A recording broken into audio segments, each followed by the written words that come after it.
Hey everyone, it's week 9 and we have some interesting material ahead as we start to close down our final modules of this course.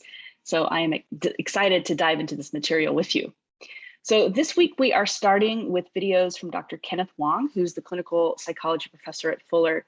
He is a very genuinely kind and spiritually attuned person and teacher. So I hope that you enjoy these videos. He's explaining how we approach research in psychological sciences. And he specifically talks about how we develop some of our biases, which we've been talking about some this quarter, and the phenomenon of confirmation bias. And I'm going to circle back around to this concept towards the end of this video. Also, in this week, there's another coffee and conversation between Drs. Callaway, Redmond, and Canales. And in this conversation, they are discussing systems theory, which is really such a critical framework for any of us who are working in or alongside organizations. So Dr. Canales also is going to talk about her experience working with people with intergenerational trauma. And they also discuss boundaries and triangulation and how systems react to change. So there's lots of really interesting concepts here about how to diagnose systems and to work within systems. Many of you noted in your online journals, or a few of you did, that it was helpful to learn about this concept of identified patient.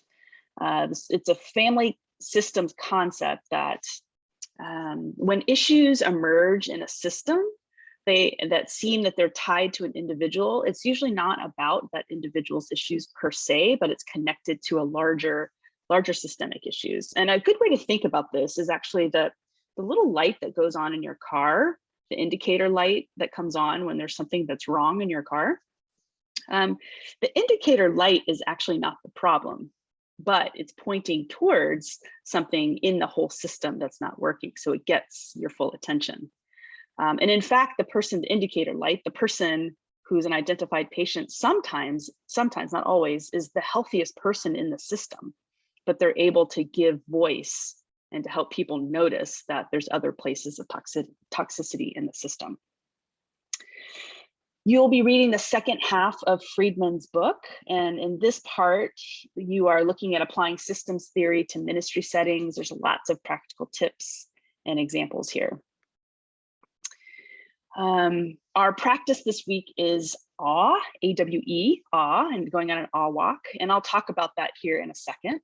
And as usual, you'll have your Thursday to Sunday journal reflections, peer replies, and you have your final formation group this week. Remember to complete the Word document that I sent to you via email so that you will be ready for your formation group. Last detail, your final paper. If you have not started the basic outline of your paper, I would suggest that you start this week. Now, you still have some time. It's due Friday of finals week, which is June 10th at midnight. But I encourage you to start now, as this paper is a large chunk of your grade and you might need some time for your ideas to marinate. I've already met with many of you in the class to talk through your ideas, talk about your outlines, some of your questions. So if you still want to meet with me, please do reach out to me. And final thing I'll say about the paper is that I am loading some resources for you on week 10 at the very bottom that might be helpful for you in your final paper. Okay, so just a few more framing thoughts about this week. First, confirmation bias. So I noted that Dr. Wong is covering this key psychological concept, and I want to make sure that you take it in. If you recall, in past weeks, we've talked about the system 1 and system 2 thinking, the elephant and the rider. Our cognitive system 1, which is often on autopilot, requires neither agency nor effort to function. It just kind of goes. And if you remember, systems 1 thinking involves messages that a person may absorb or intuitively know from their family, from their culture, from media messages, etc. Your brain tends to order these messages into categories. Often these are, we talked about in this course, racial categories, social categories. So Dr. Christina Cleveland wrote a book entitled Disunity in Christ. And if you have not read this book, I highly suggest you pick it up. Disunity in Christ, Christina Cleveland. And she talks about how our brains tend to be cognitive misers, or we tend to conserve our cognitive resources. Thus, we categorize individuals into social groups And we rely on that information about what we know about that social group to help us interact with an individual and predict his or her behavior. This causes cognitive bias. And it has to do, we interpret new evidence about a person or a situation as confirmation of our beliefs or messages that already exist. So we are collecting the things that confirm the things that are intuitively in what we know. And this can cause bias. So what helps us undo these biases? Again, Dr. Cleveland writes about cognitive generosity, or turning off our autopilot and taking time to honestly examine what are our perceptions? What are the things that we think are true about a particular situation, people group, etc., that may cause us to prematurely or inaccurately interpret the evidence around us.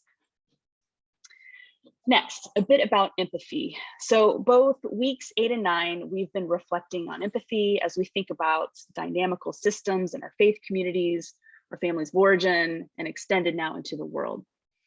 Now, empathy seems like a pretty intuitive skill, so why should we discuss it? Well, I have to say, when I first learned about the concept of empathy, what I thought I needed to do was be so in tune with another person that I could literally understand what it was like to be in their shoes, to take their shoes off and I stick in, and I understand exactly what they understand, right? That my mindset was such that I was so in tune with them that I completely get what they were all about. However, through my counseling training, I think I've learned that this definition isn't quite full enough. It falls short. Truly, I really can't fully understand another person well enough to walk in their shoes. I don't know what it is like to walk around each day as a person with dark skin who may be afraid to shop in his or her local grocery store. I don't know what it's like to be a target of violence, or being in PTSD after exposure to war, or a survivor of church abuse, which we're seeing so much in the news right now. Each of us have experiences that shape us, and they cause us, as Dr. Ann Ulanoff says, to have a holy otherness or a mystery that can never be fully known by another person, but really only known by our Creator God. So back to empathy.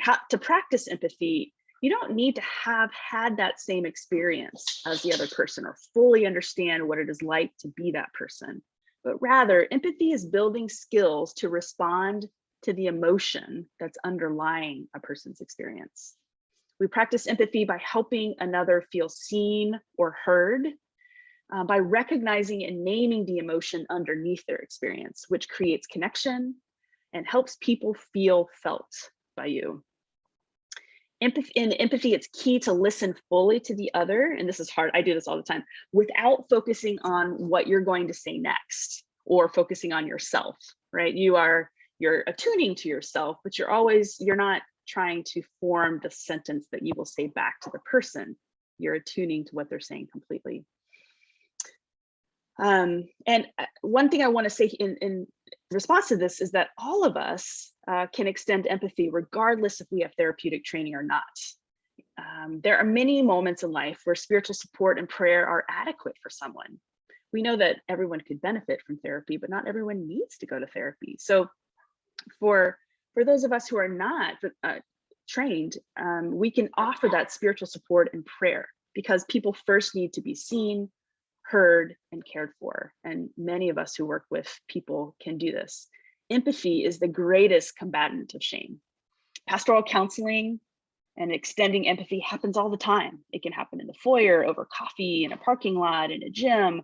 The task of good pastoral care is not to farm out a parishioner to a therapist the moment that you hear about pain, but to come alongside those people with empathy and perhaps eventually offering a referral.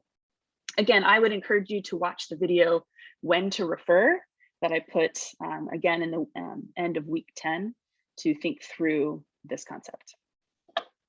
Finally, our practices. First, the practice of sleep hygiene. Now, some of you said that this was not a struggle for you, and others said this definitely was a struggle for you. Many of you asked, how realistic is this? And I understand, yes, grad school is a difficult season and a difficult time. Many of you are engaged in raising families and you're involved in pastoral work or other kinds of work. I hope that this practice is something that you don't dismiss outright, but it pushes you to think about what is your theology of Sabbath and rest. How do you carve out space to honor and worship God and connect with God? Because the assumption is you have to be intentional about this, because unchecked, nothing else in your life would enable or encourage you to be able to take rests with your bodies. And consider again, how is it that Sabbath can be Sabbath in a way that it counts for your body? I would say that, again, it can feel unrealistic, but these practices, I hope, will open you up to creating rhythms of life for your time at grad school and beyond. And so how does it make sense for you to incorporate some of these practices into your life? Our TA, Laura, gave me a great quotation as we were talking about this. She said, I encourage students to say work out of rest, not rest out of exhaustion, right? So that may require you to pick and choose particular things that maybe you read, particular things that you do, maybe accepting, a lower grade so that you can take some time to rest. Those are some of the choices that you can make. And I hope that you also know that at Fuller, we are in constant conversation about what is the realistic workload for our students, most of whom are working full-time or mostly full-time. So finally, awe. Awe improves our mood. Research finds that it brings greater levels of satisfaction in life, positive health benefits, it sharpens our brain. It creates a healthy sense of humility because there's something greater than us in the world.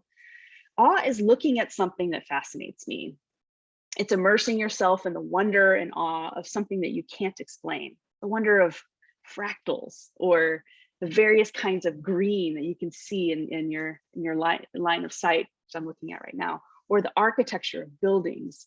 Awe can be found in almost any environment. You can take a mundane experience into this inspiration and wonder. So awe requires a couple of things. It could be either physical vastness or novelty. And both of those things can be found in most every space. So you get an opportunity this week to discover, to take some of your own actual walks, if you're able to outside, to cultivate this practice of awe. Or we've offered some videos if you're not able to go outside, or if you want to try something different. We've offered you some videos that you can do as well. So I hope that this is an enjoyable practice to you this week. Okay, take care.